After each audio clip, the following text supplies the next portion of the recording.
Welcome to day 2 senior school. I'm very happy to begin because today is an awesome day and I'm excited to talk about music history. This is something I'm passionate about.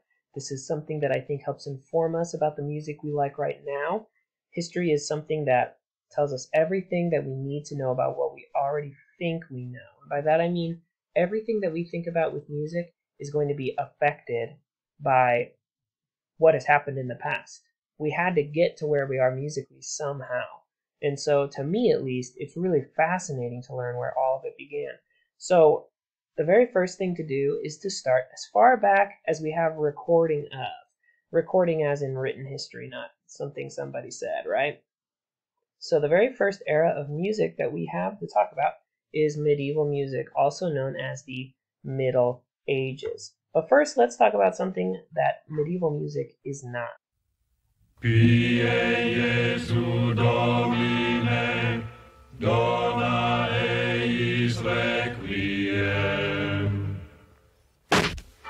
Pie Jesu Domine, dona eis requiem. Now, if you've never seen that scene before, that's from a movie called Monty Python and the Holy Grail. And if you've never seen that movie, then you might need to get on Netflix and watch it because it is quite humorous. But what we see in that video is a bunch of monks walking down a dirty street around peasants, hitting themselves in the face with wooden boards with crosses on them, and singing in what we would call a chant, meaning they're all singing the same thing. Medieval music was not a bunch of monks walking down the street, hitting themselves in the head. So let's talk about what it is. First off, the dates, the rough estimate we have from medieval history is from 500 to 1430 AD. Now, this is really largely up for debate, but it is without a doubt the largest period of musical history.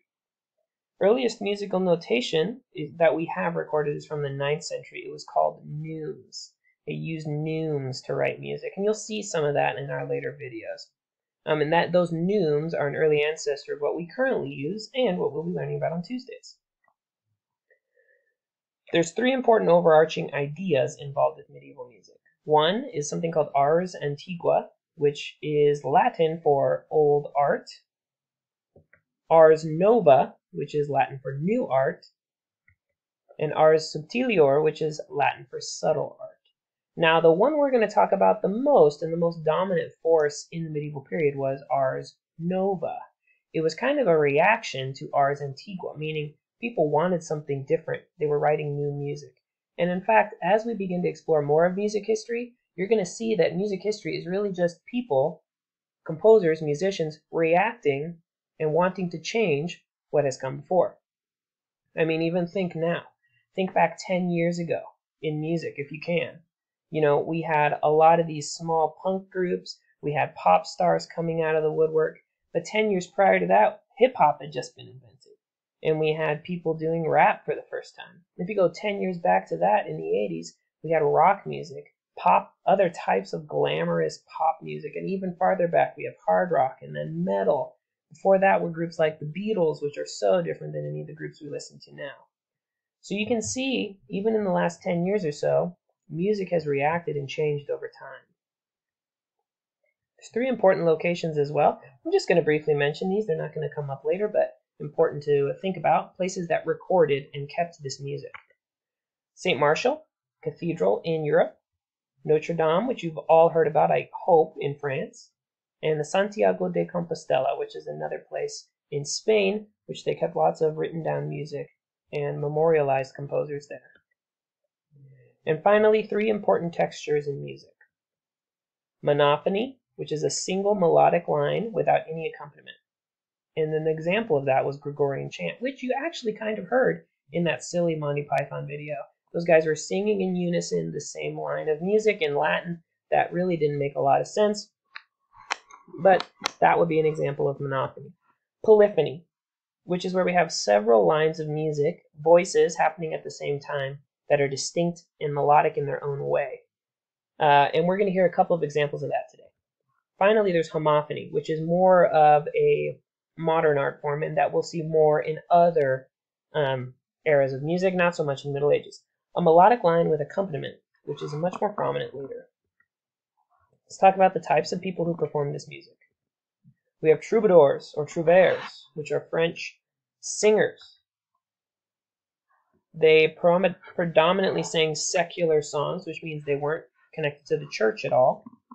And they were songs about love and affection, and sometimes were a little bit risque and often scandalous. And some examples include these two men who are both French, Marc Abreu and Geoffrey Rudel, which if you'd like to, you can Google them and you can actually look up some of their poetry and some of their music that they have written set to their poems.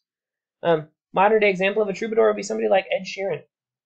A lot of their songs are about affection and chasing after girls. And, if you listen to Ed Sheeran's music, a lot of that is what he's writing about.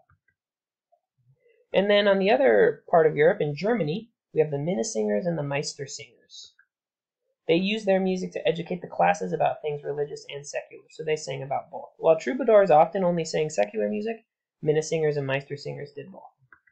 Examples would be Reinmar, Walter van der Vogelweide, and Hans Sachs. I know some of these names sound a little bit strange, but I promise you I went and looked up how to pronounce them so that I wouldn't sound super silly, but I think I'm sounding silly anyway. A modern day example would be somebody who wrote the alphabet song, teaching kids how to say the alphabet, teaching about memorization. Okay, these were educational songs often. And then there's the Roman Catholic Church, which is in Italy, of course, and had spread all over Europe at this point. They had their Latin Mass, which we're about to talk about, plain song, which are chants like the Gregorian chant we heard earlier. Here's the Roman Catholic Mass. The Mass is a Roman rite and service commemorating the Last Supper of Jesus and his disciples. So overall, this is an important way to worship Jesus. And in itself, there's nothing wrong with the Mass. However, its ritualisticness is something that Christians like us don't necessarily follow all the time. But the Latin Mass is an excellent opportunity for us to learn about music and history.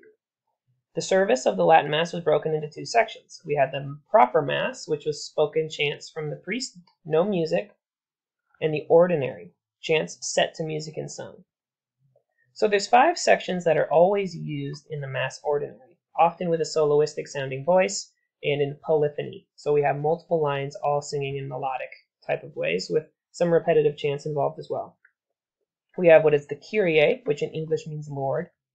Gloria, which means glory. These are words you've probably heard before. Credo, I believe that. So you'd say credo and then what you believe. Sanctus, which means saint. And Agnus Dei, which means Lamb of God. So there's a lot of theology and a lot of Bible type stuff going on in here. And one of the most famous masses of all time is from a man named Guillaume de Machaut. He's a Frenchman, and he wrote the Messe de Notre Dame. It's France. Notre Dame is in France. So he was using his own place to be able to compose his Mass ordinary. And we're going to go ahead and listen to that while we look at some other, at the lyrics that were written for it, or the liturgy is what they would have called it, the liturgy in Latin. And the next one, I'm going to have English translation so that you can hear the differences. We're not going to listen too much of it, but we will listen to a little. This first part we're listening to is the Kyrie. And you can hear how repetitive it is. Throughout this part of the Mass, they repeat over and over again, Kyrie eleison, Kyrie eleison, Kyrie eleison, which in English means Lord have mercy, Lord have mercy, Lord have mercy. You can hear how they're extending the melodic line with their voices as well. And this is Gloria.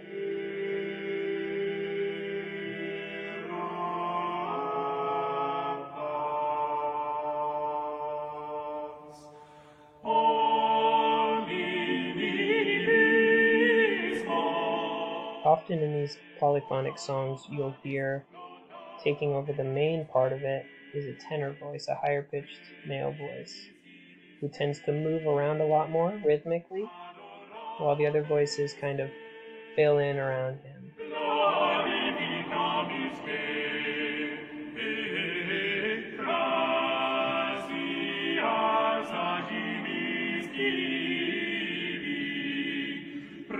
And this is the Credo. I believe in one God, the Father Almighty, maker of heaven and earth, and of all things visible and invisible.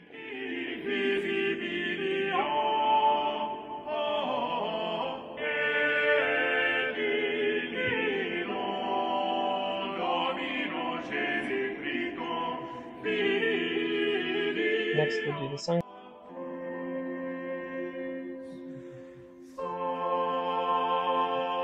The Sanctus part of the Mass is probably the least repetitive and tells the most information, with some Latin phrases you might remember from Christmas.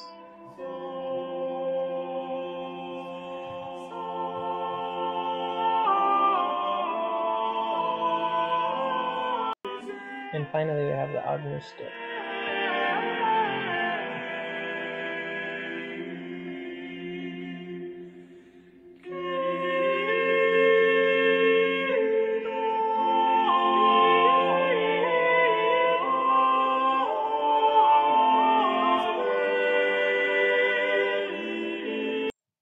So I think without even really having to know too much about how the music works, it is pretty clear that these people were doing this music for a specific purpose, and that was to worship God. And we can learn a lot from that. I also think when I listen to this music, I think of how accurate those people must have to be when they sing on pitch. They must have to be just as good as you can be. It really is quite magnificent, powerful music.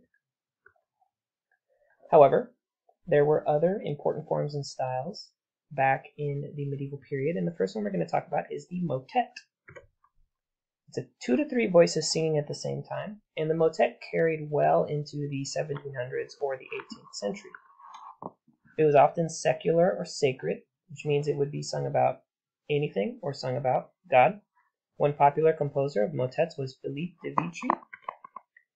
He wrote a couple of different, well, lots of different music. In fact, in the period he lived in, he was quite a popular composer. He was a French composer, and he was credited for writing a book explaining what ars nova was. Remember, that meant new music, kind of defending it and explaining the different musical styles and types that he had. We're going to listen to his piece Rex Quem Metrorum, and you'll be able to hear the 3 voices singing in at the same time in a polyphony.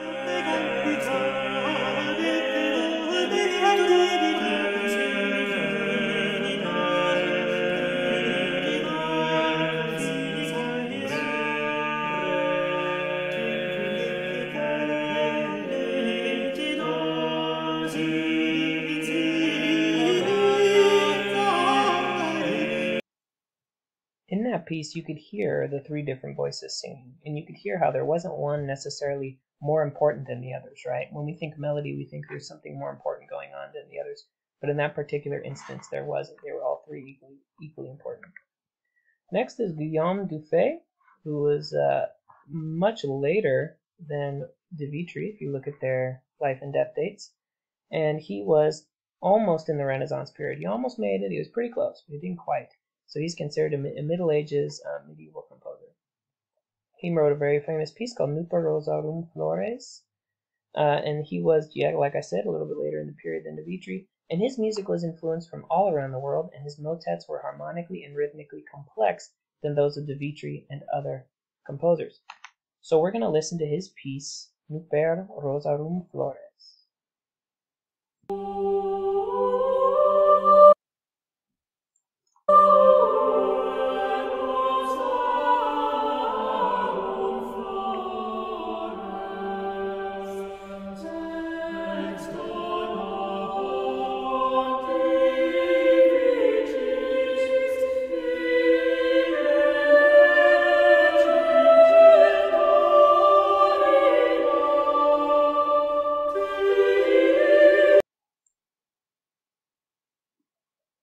You could tell just by even looking at the music that was on the screen.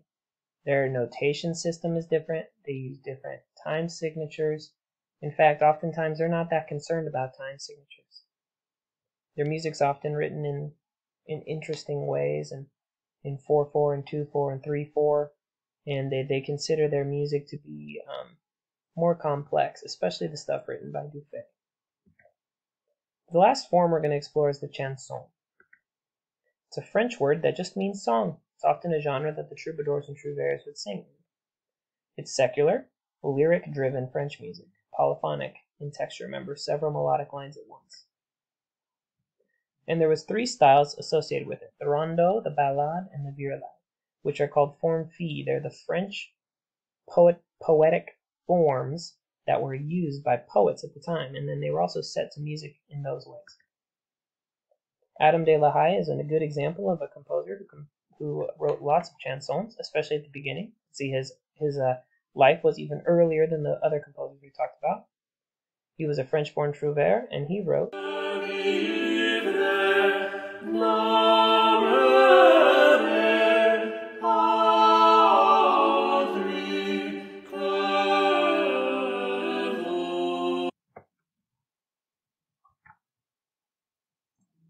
what you saw on the screen there were what we would call neumes. Those are the original kind of notation that French, Italian, and German composers would use before our more modern Western notation system came to be. Perhaps you are in the same boat as me, meaning that when you listen to this music, it can be hard to tell the difference. Often I don't think that I could listen to one medieval song and hear a different one and think that they were very different from each other. But you have to understand that music had just started. People were writing music, and it was this new thing. It was like discovering a brand new form of art all at once, and the place that it went to is what we need to really focus on. Okay, so it's important for us that even though this music is alien to us and confusing, it's really critical that we understand kind of how it started, because it affected so much of what was to come. So we're not going to listen to this final composer, but I am going to talk about him. We already listened to a piece of his, actually. He was the one who wrote the Mass music, and he was later in the medieval period. Guillaume de Machaut. He was also French. He wrote masses, motets, chansons, and he was one of the most respected and admired composers of the 14th century. In fact, he might be the most popular medieval composer of his time. We're not going to listen to the last one, Ballade, because, like I said, this video is getting a little long and I want to cut it there. However, I want you guys to understand, and I appreciate that you're taking the time to watch this video, because it will help you understand exactly how these composers began their music and how they started doing what they were doing. Next week, we'll talk about the Renaissance period. You don't have any music related to this era as far as homework, but you do have a test I want you to take online. It's actually not a test, it's more like a fun quiz. It's to show how what your musical IQ is. And I want you to report back to me your score, because I'm curious to know exactly who my musical geniuses are and who aren't. So, without any further ado, I'm going to end the video there. I hope you learned something. I hope that this spurs you on to Google and explore some of these other composers we didn't listen to. And even though this may not be your most ideal form of music, I do hope that you take the time to listen to more of it. All right, thank you guys. I will see you next week, and if you have any questions, please use Teams to contact me.